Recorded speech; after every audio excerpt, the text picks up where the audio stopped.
मध्य प्रदेश से खबर है, जहां कोरोना कहर के बीच ब्लैक फंगस की रोकथाम के लिए शिवराज सिंह हुकूमत ने टास्क फोर्स तश्कील दिया है। टास्क फोर्स में वजीर सेहत, वजीर बराए मेडिकल एजुकेशन, ACM, महकमा सेहत, अस्पतालों के डीन्स को शामिल किया गया है ताकि उनके मशवरे की रोशनी में ब्लैक फंगस के मरीजों का रियासत भर में बेहतर से बेहतर इलाज किया जा सके। टास्क फोर्स कोविड मरीजों के साथ पोस्ट कोविड मरीजों पर रिसर्च करने के साथ साथ मरीजों को जरूरी मुफ्त इलाज मुआवजा और इंजेक्शन की फराहमी पर काम करेगी। मुख्यमंत्री जी ने ब्लैक फंगस को काफी गंभीरता से लिया और एक टास्क फोर्स का गठन मध्य प्रदेश के अंदर किया। इसमें हमारे दोनों स्वास्थ्य के मंत्री आदरणीय विश्वास सारंग जी, आदरणीय प्रभुराम चौधरी जी रहेंगे। ACS महोदय सुलेमान साहब रहेंगे।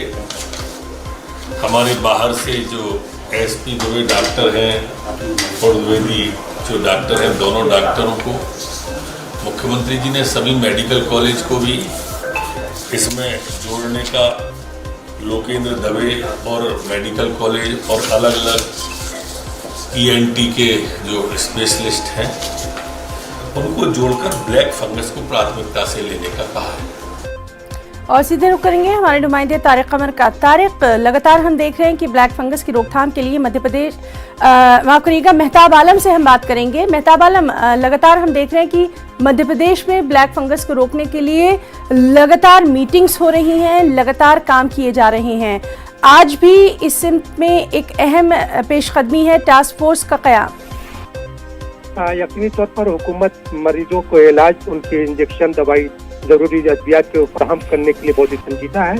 और मध्य प्रदेश में अगर हम पिछले 10 दिनों की बात करें और राजधानी भोपाल की बात करें ना, तो राजधानी भोपाल में मरीजों की तादाद 120 तक पहुंच गई है। तो यहाँ के हमीदिया अस्पताल, दूसरे प्राइवेट अस्पतालों में मरीजों का इलाज चल रहा है। वही पूरे मध्य प्रदेश की बात करें तो इनकी तादाद जो है 432 हो चुकी है। मरीजों की तादाद में जिस तरह से इजाफा होता जा रहा है, उसी को देखते हुए शिवराज सिंह ने जो टास्क फोर्स तश्कील दी है ताकि इनके जो मरीज हैं पोस्ट कोविड और जो है और कोविड के जो मरीज हैं जिनमें ब्लैक फंगस के तमाम बीमारियां पाई जा रही हैं, उन सब पर रिसर्च भी की जा सके। इनको इंजेक्शन की जो कालाबाजारी हो रही है उसको रोका भी जा सके, क्योंकि मध्य प्रदेश हुकूमत ने जो है ये वादे तौर पर एक काम जारी कर दिया है कि ब्लैक फंगस के जो जरूरी इंजेक्शन है ये मेडिकल स्टोर से नहीं मिलेंगे, बल्कि इनकी सप्लाई अस्पताल के जरिए की जाएगी। इसी के साथ जो है हुकूमत ने इनकी कीमत भी तय कर दी है ताकि उससे ज्यादा कहीं पर कीमत न ली जा सके। तो हुकूमत संजीदगी से काम कर रही है और उम्मीद की जा रही है कि इससे कुछ बेहतर नतीजे निकलेंगे। और मेहताब आलम, इस सब के बीच में हम मध्य प्रदेश में कोरोना का हाल भी जानना चाहेंगे, क्योंकि पिछले कुछ दिनों से कोरोना के जो मामले हैं उनकी तादाद में कमी देखी जा रही है ना। मध्य प्रदेश में हुकूमत समाजी तंजीमों की कोशिश की बात करें तो सबका बेहतरीन एक नतीजा हमें देखने को मिल रहा है कि मध्य प्रदेश में रिकवरी रेट जो है बढ़कर 89% हो गया है। और अगर पिछले 24 घंटे की बात करें तो नए मरीजों की तादाद जो कुल आई है वो 4512 है और 11,358 कोरोना मरीज सेहतयाब होकर अपने घर को गए।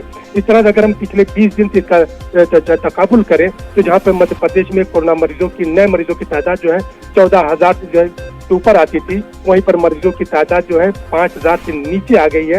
यकीनी तौर पर एक पेशरफ्त है और हुकूमत जिस तरह से काम कर रही है इसको और बेहतर बनाने की तरफ उसके कदम गामजन है। और हुकूमत ये चाहती है कि कोरोना की चेन को तोड़ा जा सके और इसके साथ साथ जो है जो अस्पतालों में जो मरीज दाखिल हैं उन मरीजों को बेहतर से बेहतर इलाज दिया जा सके ताकि दवा और बेहतर इंतजाम के साथ साथ कोरोना की चेन टूटे और वही खुशगवार फजा पहले जैसे कायम हो जो मध्य प्रदेश की फजा रही है। जी मेहताब आलम, बहुत बहुत आपका शुक्रिया अदा करना चाहेंगे इस बेहद अहम जानकारी के लिए।